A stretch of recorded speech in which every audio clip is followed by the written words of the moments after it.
So let's say you got the Dissida Steelbook edition, and now you're wondering what to do with these. Technically, these are promo cards for their very own special card game.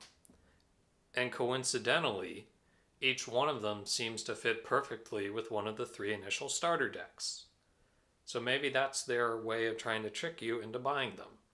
Now, I had already purchased all 3 of the initial starter decks because I actually really like this game. So I thought I might go into each card and try to figure out which card works best for what type of deck and what to do with them. So let's start with our Great Protagonist Warrior of Light. So he costs 4, so he's blue, which is water. And he costs 4, which is not too expensive. And his ability is Job, Standard Unit Forwards you control gain 2,000 power and first strike. Now, that means that all the boring, bland, personality characters will become stronger and will have the ability to deal damage to your opponent's blockers first before they take damage. So it's basically a really big buff. So you might want to build a deck with him and a bunch of standard units. Now, standard units are nice because they tend to be pretty low cost and have some decent support abilities. But I wouldn't recommend building an entire deck around them because, again, they're more or less support guys. Now, the Final Fantasy X deck is based around water and wind, and it comes with some standard guys such as the Viking and the Knight.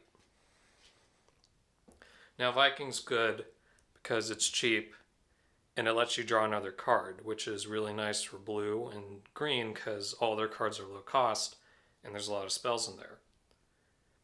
Or summons, as they're called in this game. Now, the Knight, he is a pretty good tank. So you can have him team up with other blue characters and he can take the damage for them. Plus, he's a 5,000 for only 2, which will become a 7,000 if you play him with Warrior of Light. Now we're going on to Cloud. He's probably the next most complicated character. Now he's a gray, which means he's a light, which means he can basically go into any deck, but you're going to want to put him in a deck with other clouds. See, he's got this little S next to these specials, which means that in order to use those skills, you have to discard another cloud from your hand. Now, the game limits the amount of named characters you can have on the field anyway.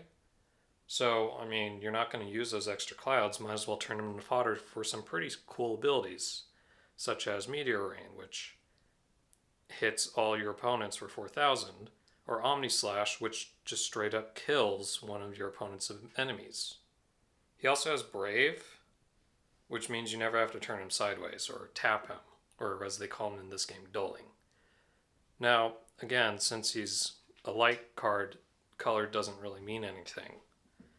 But you'll want to put him in a deck with other clouds, such as the Final Fantasy VII starter deck, which comes jam-packed with 3 clouds. And these clouds are pretty good. But they can be high cost because their abilities are crazy, but they become easier to put out if you have other Final Fantasy VII characters, which the Final Fantasy VII starter deck is exclusively full of. Finally, we move on to Lightning, and she's the most complicated character here. So she's got an X symbol here, which means she has an X burst skill, and now an X burst is when you take damage, you take the top card of your deck and put it into your damage zone. That's this game's form of health. It's not a big number that you have to keep track of. And when an X card gets discarded as damage, you get to do her skill, which is choose one Odin from your break zone, which is your discard pile, and put it on the top of your deck. So this Lightning is all about using those Odins, because, of course, it's her steed.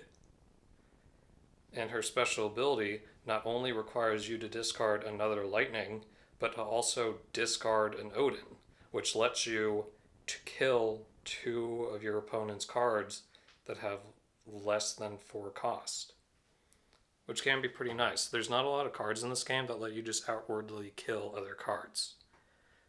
So conveniently enough, you want to put her in a deck with Odins and Lightnings, and the Final Fantasy XIII starter deck comes with 3 Lightnings and 2 Odins. Now, the 3 Lightnings here aren't that great, but you can find more in set 1. They call him Opus. But Odin is pretty great because he's a 4 cost, which lets you just destroy an enemy of 4 or less. So basically, you can turn 1 Odin into 2 Odins with the combination of a Lightning. Plus, these cards are really shiny. In addition to these 3 starter decks, there's 2 other ones focused on Type 0 and Final Fantasy IX. I only have the Type 0 one right now because that one is kind of hilarious. But it's a pretty cool card game that I really like to play, and I tend to only play it by myself.